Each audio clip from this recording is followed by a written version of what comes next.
Hey Chris, how's it going? Hey Nick, it's good. Glad to be here. I've been told to come and see you because, well, I saw Git Beaven last night and he said, you've got to come and see Wiggler. Nice. And so here we are. That's and I have great. to say, I'm not disappointed. I've never seen anything quite like this. What an interesting idea. This is a completely unique instrument by the looks of things. Thank you. It's like we're spinning a globe of synthesizers and threw a dart at it and you have Wiggler. Should I talk about it? Yeah, please. Yeah, I love playing expressive instruments. I love that feeling you get, and I wanted to capture it in one box to make a complete instrument. So this is like, it's like a MiniMoog for expressive synth nerds. You have 2 dimensions of expression. You can press for loudness, and you can wiggle for vibrato. The notes are inspired by old flutes. You get 1 octave of a scale. And you can change the scale up here on the piano. So that was a minor, and I can flip it into major. And the lights will show the new scale. And you get 6 octaves. Oh, you get 6 octaves. There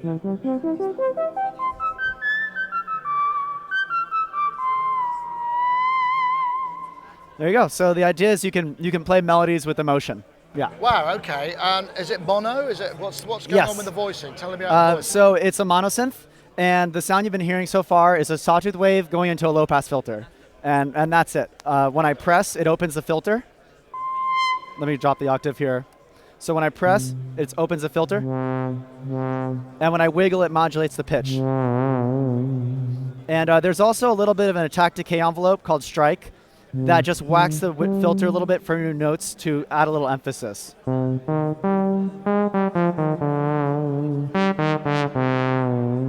It's kind of an interest because wind controllers are really expressive, aren't they?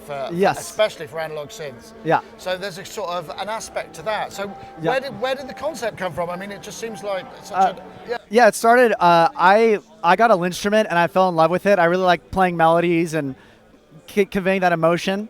And I really wanted just like an expressive synth in a box. And I needed to make it as simple as possible to limit the number of modulation knobs on the panel. So to me, the most important things to keep was that force control for loudness and the wiggle for vibrato. And I wanted it to all be like knob per function. So I've got the minimum viable synthesizer on board. So is this analog synthesis or is it DSP? This is a digital synth. Technically, like the motion sensors for the vertical and the wiggle are analog. Right. Really? And we got the minimum viable synth on board, but on the back we have like USB and TRS MIDI out and all sorts of CV outputs. So you can go as complex as you like on your computer or plug straight into your modular without needing to set up a MIDI to CV converter. Take control of your favorite synth. Lovely. So what other sounds, what other waveforms do we have? Yeah, so here I've got starts as a sawtooth, and then this knob sweeps through the classic waveforms like triangle, square, pulse.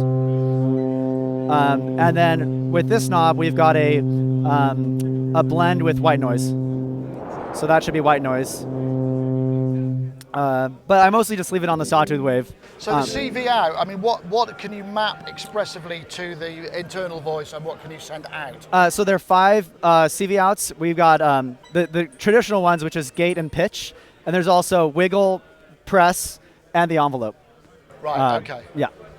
Wow, okay. So this, I mean, yeah, lovely little piece of hardware. This is metal case. Yeah, this is a sheet metal box. The front panel is a PCB. There's lots of like touch sensors, and I made an effort to make all the touch sensors like physical so that you get the tactile feedback. What's this bit here? This is a feature that's not ready yet, so I glued a piece of plastic to cover it up. So this is gonna be the one surprise I keep for launch day. Okay. But yeah, it's an unready. A lot of people think it's a display. It's not a display. I made up a rule for myself, which is no screen on this. Wow. Okay. Yeah. So you've been working on this for a while. It's it's a passion project, right? Yes, I've been working on it for a year and a half. About a year and a half ago, I made a video of the first version, which was like this big 3D printed box with wires coming out of it. And luckily that video went semi-viral in the synth community, so that gave me a boost of energy to keep working on it.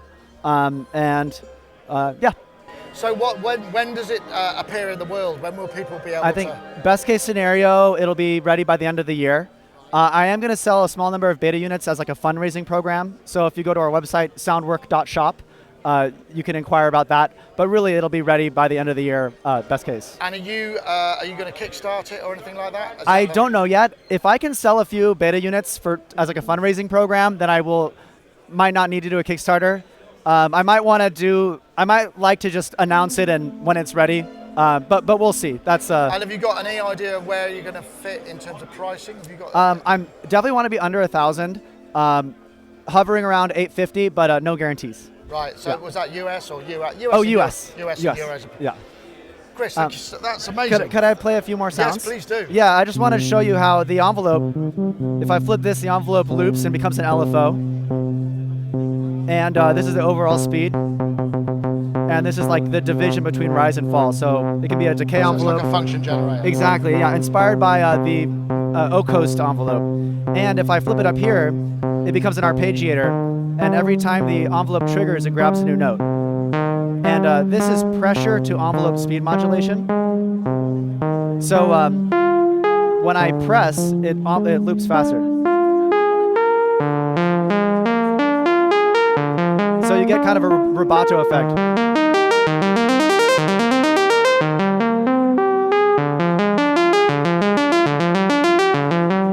And you can, go pretty fast. And there's also, I think the biggest discovery I made playing with this was that how good distortion sounds, because you get a lot of changes in loudness, it feels like you're touching the distortion.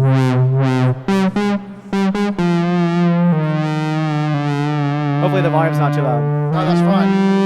And there is an onboard effect by the sound of things, right? Yeah, I've got just a distortion and a reverb.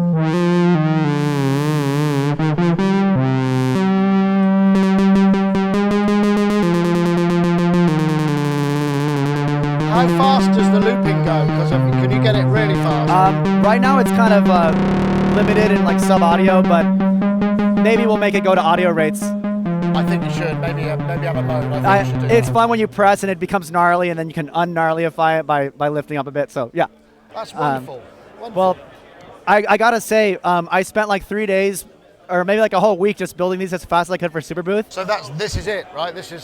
I've got 4 units total. One is with Nick from Infrasonic Audio. He wrote the code for this. Right. And I was running out of music to listen to, so I started listening to Sonic Talk, and I was just speed running through Sonic Talk. Oh. So thanks a lot for helping me build these. There are plenty of hours there. Yeah. Definitely. There you go. Thank you. Lovely to meet you. Thanks very much. Thank you.